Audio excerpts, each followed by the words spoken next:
Hey! In front of me is Samsung Galaxy Z Fold 4 and today I would like to show you how you can change theme of this Samsung. First of all, you need to access settings, scroll down and click on themes section.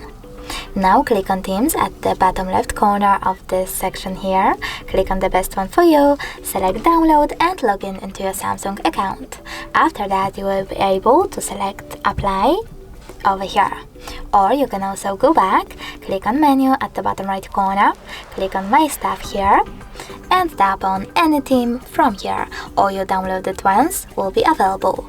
Then tap on the chosen one, select apply and wait.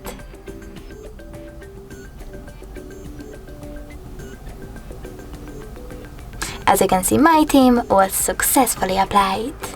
Thanks so much for watching. If you enjoyed this video, don't forget to leave a like, comment and definitely subscribe. Bye!